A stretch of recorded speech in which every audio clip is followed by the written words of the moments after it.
Hello everybody, Penman, we're back with another video, and it's Motor Monday, but it's on a Saturday, so we missed the last couple of weeks. I've been a little bit busy, not only with the Smokey and the Bandit, Eastbound and Down with all of that, I've also been a little bit busy with IRL stuff, and yeah, been lacking motivation a little bit, but you know what, I came back on because I wanted to see Eastbound and Down done, and you know what? I'm very happy that we got to finish it. But anyway, it is Motor Monday, but it's on a Saturday.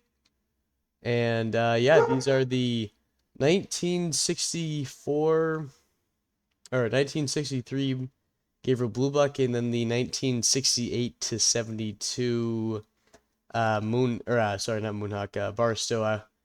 So I want to say this will probably be one of those weirder episodes because they definitely would not have made the Blue Buck for 16 years or whatever it was. So we'll probably just keep this as like the Smokey sheriff car. Yeah, the Smokey car. Then this is the Bandit car.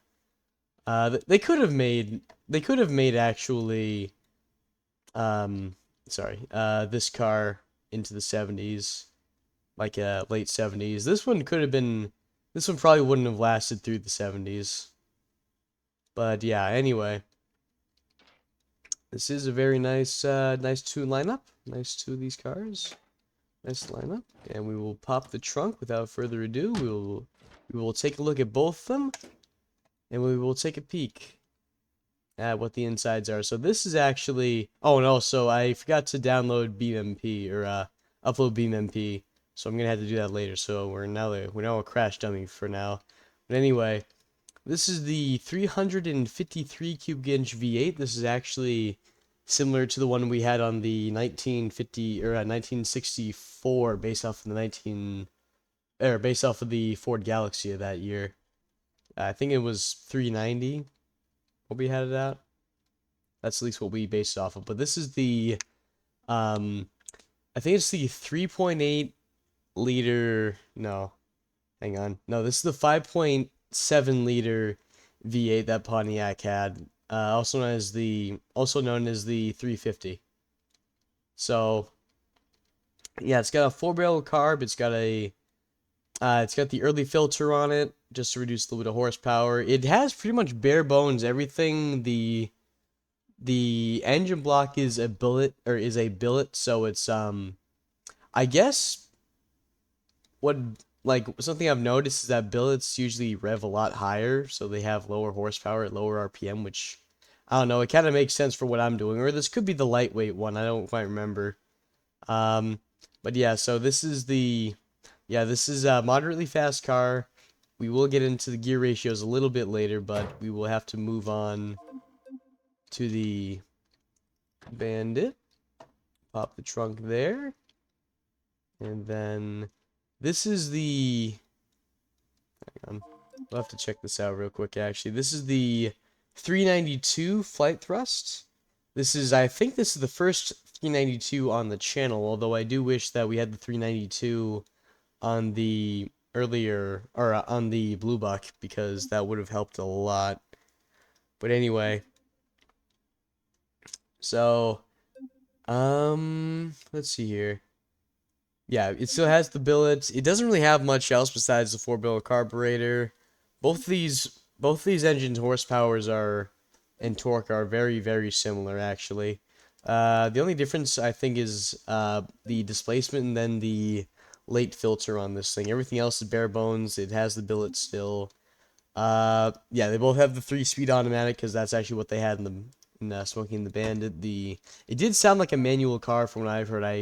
I never really paid attention to what the shift sounded like in the movie. I'm gonna be honest, but I guess it does sound like to other people the 4-speed manual that the Trans Am also had, but this was the 3-speed.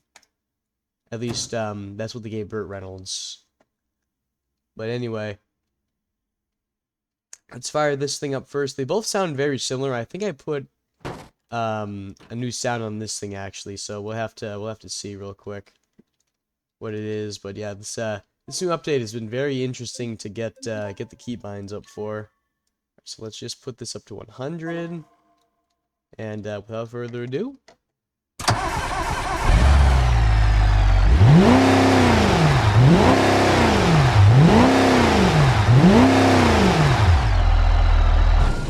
bit of a modest car.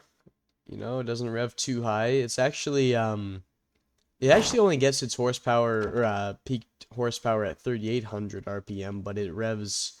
But I don't think these things would actually rev to 3,800. They probably went up to probably 45, maybe even 50, or yeah, like around 5,000 RPM.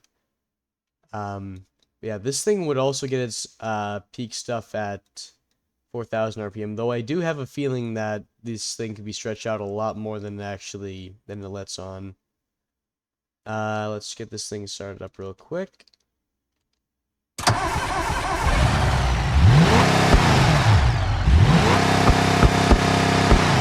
It sounds very similar, you know. It's I know this car has some race stuff on it. It's got the race limited slip. This thing has a regular limited slip.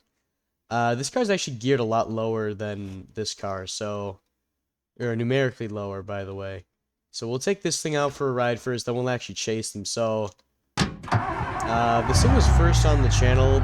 Both these were on the channel first, on Westbound and Down.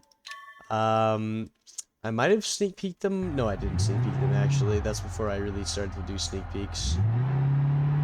But, yeah, so this is the, you know, 70s, you know, you're looking for a lot of displacement, you're looking for a lot of horsepower. It's definitely probably not in this car. Yeah, Buford's car probably, it either had a 2-barrel 350 or a 4-barrel 350. I have a feeling if it was an ex-police car, probably the 4-barrel 350. These things also did come with a 400 cubic inch V8 as well. We can also do a 0 to 60. Both of them are around 10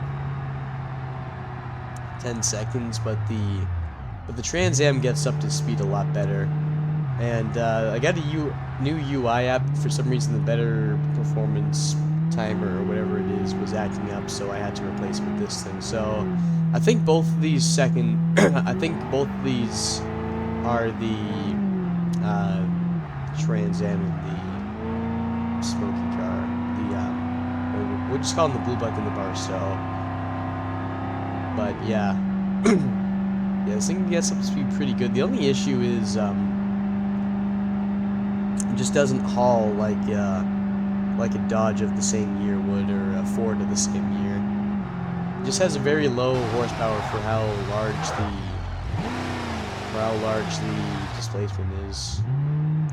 Yeah, these things. We'll do a puller right here actually, or a 0 to 60 acceleration test. I also did take off the chrome trim because the real car didn't have it. Yeah.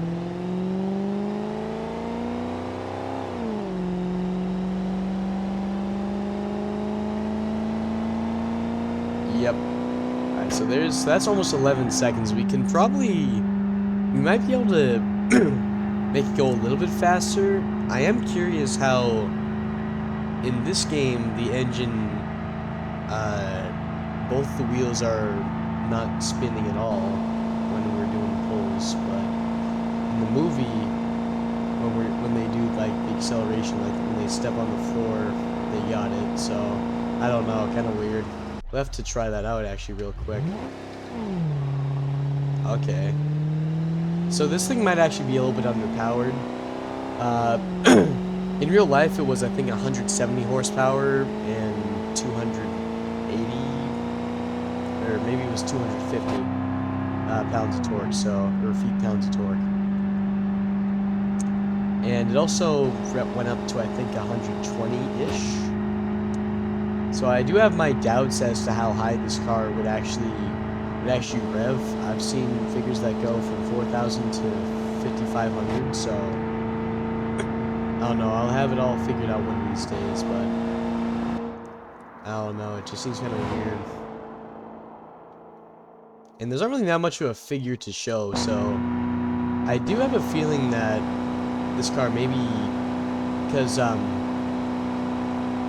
what I was looking at was the civilian version because there's no horsepower ratings on the Pontiac catalogs I've been looking at. Alright, so we're back. I did some reading, and actually the dual exhaust version of the Le Mans was, and this is what it's based off, by the way, 1977 Pontiac Le Mans. So the dual exhaust was actually higher output than the single exhaust. So I assume that they had the dual exhaust on most of the cop cars, so I just added that in. Well, this thing already has a dual exhaust, so I added tubular instead of cast. And that adds adds a little bit of horsepower to it. So I think we went from 197 or 87 to 195. So that's a decent increase. Probably not going to give us sort of a horsepower, bit of a horsepower increase. But let's see if we can do a pull. Okay, we're definitely getting up to speed a little better. So 10.82 seconds. Okay, so that's definitely not as good as it was, but I can see that we're doing a little better.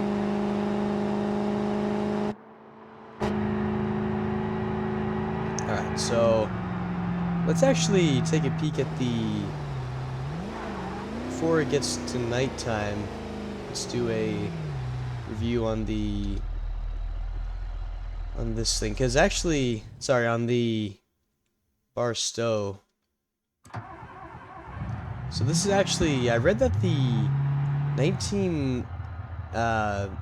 movie in 1978 or 77, this was actually a 1976 Pontiac Le Mans, or not Le Mans, Le Mans, Firebird Trans Am. So this is actually a 1977 grill with a 1976 main body to it. I don't know. It's kind of weird like that. And anyway, so the gearing on it is actually a lot lower. It's actually 241 gears, which I think is going to be our lowest geared vehicle on the channel. I don't think there's any vehicle that's lower than that. I think the Polara was once 264, but yeah, 241, that's a new low. It's actually a little bit harder. Oh my goodness gracious. It's actually a little bit harder on the radiator because of how much like the engine has to actually work. So yeah, anyway, it's actually very similar. See, we saved it. We'll probably leave it here at 178. Although I think this thing did have more horsepower than that, since this was a 400. So I think we might as well just for old time's sake, we'll just put a slightly better exhaust system on it, just in case I'm missing something, since I do seriously doubt that 170 was all it had. So we up the horsepower a little bit and the torque, so I think we're good here. We'll hold it here. Anyway, yes, this thing's top speed was around 127. So we might actually need to make it rev higher.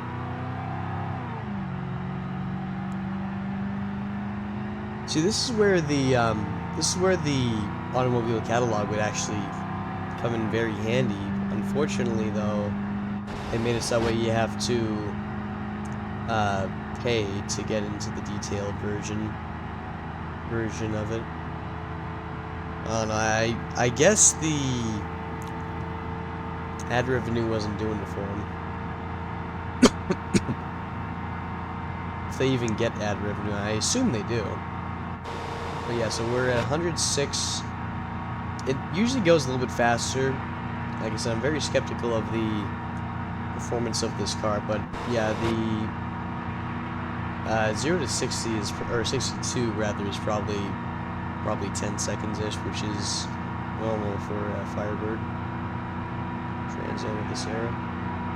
Just barely missed that. So let's see if we can. So we're at 110.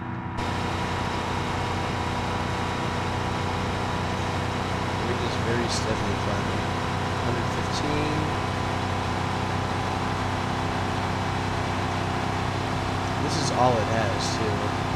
So we're at 120. Okay, so we can definitely make it up to 125, 127, 130. Just a lot harder to reach than most of the other ones. I mean, this is post-oil crisis. This is, you know, catalytic converters, I think, started with the Le Mans in the 1974 model year, 1975 model year.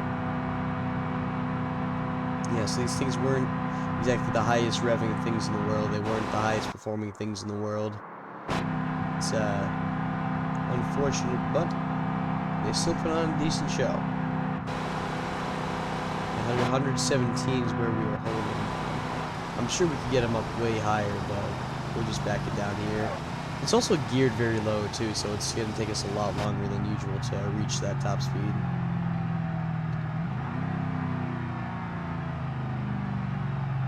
Yeah, so we will be doing a little bit of a police chase here.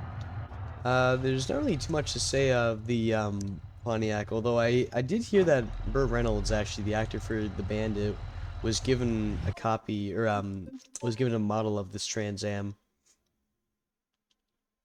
right after the movie ended, which is pretty cool. So we'll see just how good Buford could get up to speed.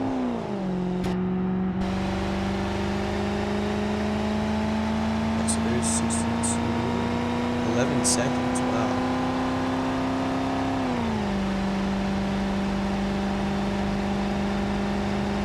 I do think that Buford might have put like a, or might have had like a 400 D-Justice. Might have had like a well over 400 cubic inch. I think that this was actually the highest it could go, because in I think up until they stopped offering police cars, Pontiac had both like a light duty and then a heavy duty. One was more of a highway enforcer. They actually had V6s, which is actually very uncommon for a car of this time to have that. Alright, I can definitely see where their wheels would start screeching there. It could also be this thing is very hot, or very heavy. Oh, you gotta be kidding me. Alright, let's see how good we can do a bit of a jig up in this.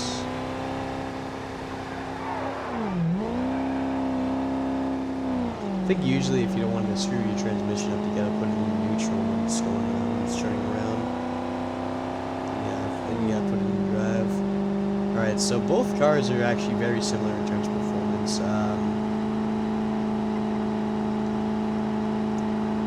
Yeah, this thing's definitely, I want to say the 460s actually, well, the quote-unquote 460s, more like the 500s.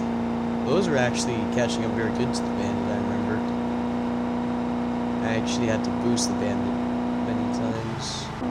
Okay, yeah, so this is very, very similar. And then we'll probably, I'll definitely look into this more, but I think for now this is fine. I just, it's just when you see these cars in the movies, you know, they're like screeching their tires, they're doing all that, and these things can't even screech the tires, you know. I think it's something that has to do with the weight, actually. Alright, so I did just check the weight of the Le Mans compared to the weight of the Blue Buck, and we're actually 100 pounds underweight. Like, we're almost exactly like 99 something pounds underweight. So it can't be the weight. I'm just kind of curious. I don't know. Maybe this thing just revved a lot higher than it actually would, so I'll definitely take a peek. I do have a feeling that this thing would rev a lot higher than 4,000 RPM. So we'll have to take a peek at the forums. I have a feeling that this thing actually would be a lot better. I don't know.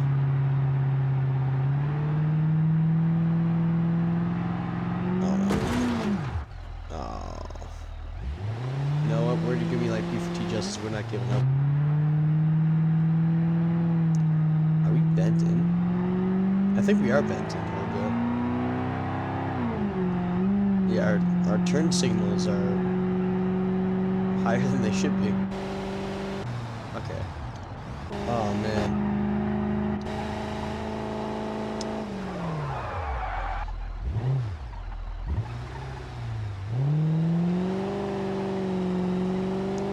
Yeah, it's, I don't know. I know in the second movie, actually, they had some good soundtrack there. Or the third movie, rather, they had some good soundtrack. Honestly, I always forget about the second movie, other than like the that last scene where like all the cop cars are being like mangled in by the truckers. Third one, the first and third one are arguably the best. I don't know, just like the first movie, you know, because nothing beats the original. The second one just kind of, I don't know, it just, the plot is kind of interesting. I kind of would have preferred that, maybe in the second one, they were going up to Boston for some clam chowder. I kind of wanted to see that in 18 hours, which is not doable, by the way, so that'd be actually kind of funny if they were able to. Actually, no, you probably could if you were going, like, over 130 all the time. That might be a bit of an issue, though. I just think that would have been kind of cool, but, and this thing's gone. Can we actually... It will not crank. So I guess the Bandit wins. But anyway, I think it would be cool if, like, Buford got, like, a new car. Like he did in the second one. Haha. Ooh. Oh, that's one of our hubcaps. Did we do anything to, what did we do? Yeah. I don't know, but anyway, yeah, the second movie of Smokey and the Bandit, it's, it didn't really, like, none of the movie made that much, like, none of that franchise really, like, it was all kind of, some stuff, I guess. So, I mean, like, the first one, Buford doesn't have a siren on, which I guess makes sense, he's trying to be sneaky, and also I can see why, because with the music and all that, it might be a bit hard. The second one, his lights weren't even on at all, so I thought that was really weird. And then the third one, actually, I like that setup really well.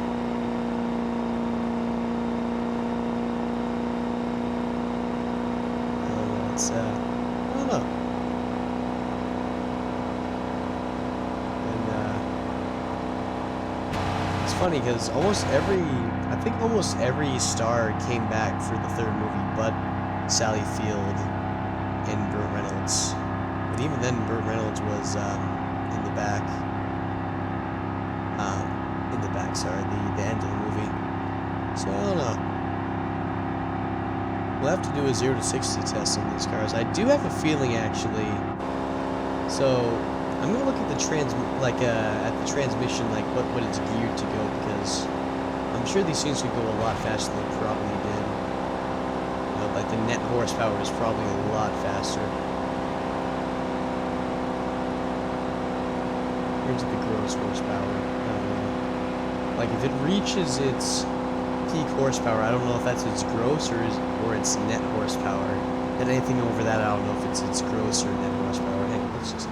Alright, so gross horsepower is basically what the engine runs at, if you don't have anything on it. Like, that's, like, it's only the engine running. The net horsepower is what the actual entire car makes.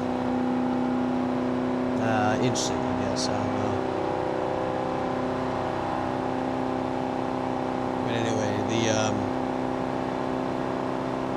Anyway, we'll have to, so I'm actually going to put this up to around like 5,500 RPM in a second, so, alright, so I did some, looking around, and I guess the 350 max rev could go to around 5,500 RPM, which would make sense. That's kind of what most of your big block V8s could go at.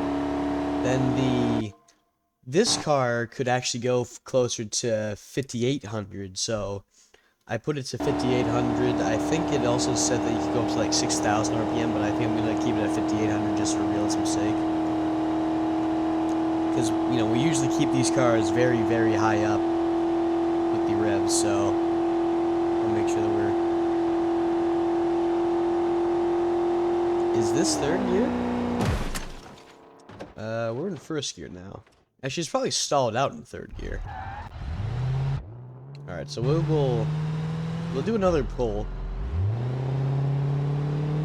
Oh, what are we doing? I think this is it, though. I think this is gonna be our... I'm gonna see something here.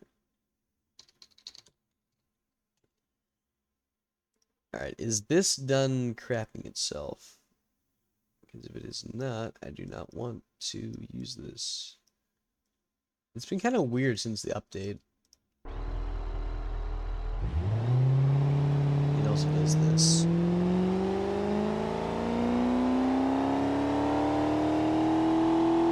Nope, it's gone. Alright, anyway. So, this is probably if you're just punching it to the floor, and you're getting, you know, you got your foot to the floor and looking for more, you know. Alright, so we'll put it down here, boom. Let's do it.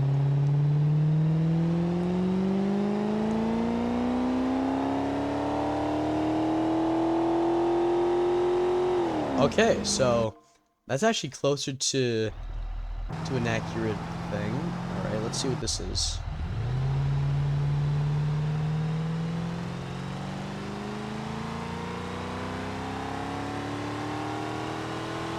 Yep. I think this is actually exactly it. Because that's pretty much your top speed. So let's look at the the accurate readings for it. So I'm gonna real quickly get this on somewhat of a straightaway. We're just gonna boost it until we can't anymore. So this makes 200 horsepower now, which is what something like this would usually probably make, since it has the two exhausts. Okay, so both of these cars are technically geared to go 147. Although I do think that, yeah, this is probably going to be staying at around that 120 mark. Which makes sense. We're actually losing... That's weird. So we're losing speed, which is weird.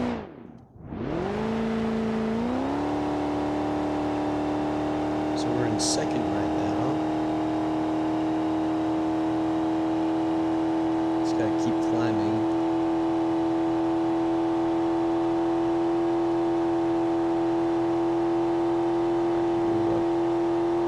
Almost at 100. We're at 100. Okay. 104, 105, 106, 107, 108, 109. I think we reach around 120, we should be good. Right, we're slowly getting the revs up. We're at 195 horsepower. I'm looking at the top left. So we are still very slowly climbing. Okay, so it's absolutely doable. We're just not getting there because of the space. So we'll take a peek at the... Since this is actually geared way lower, I'm just gonna... I don't know why the day-night cycle is doing that, but we're just gonna...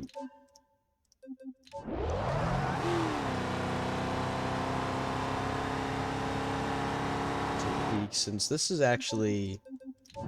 Technically, this is actually very fuel efficient. Yeah, so if we're just...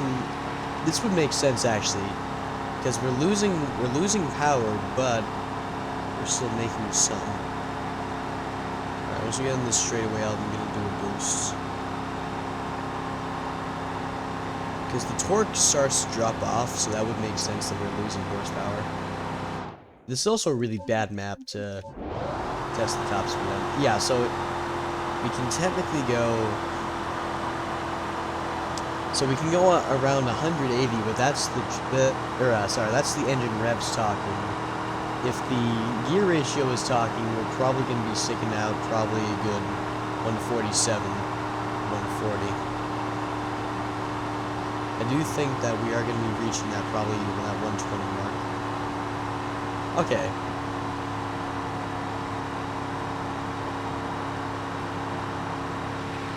Alright, so 130-ish.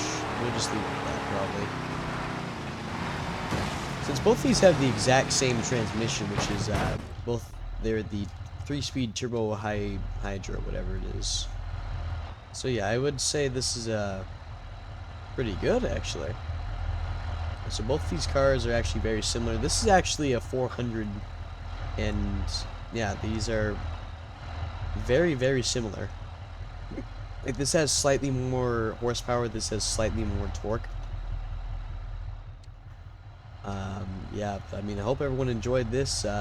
Pretty interesting. We'll have to get these cars actually out on like a regular chase video one of these days. I would be very interested to see both these cars in their actual form take on each other on a more straight road. Maybe we'll have to do it on State of Barstow. But anyway, I hope everyone enjoyed this, and we'll see you in the next video.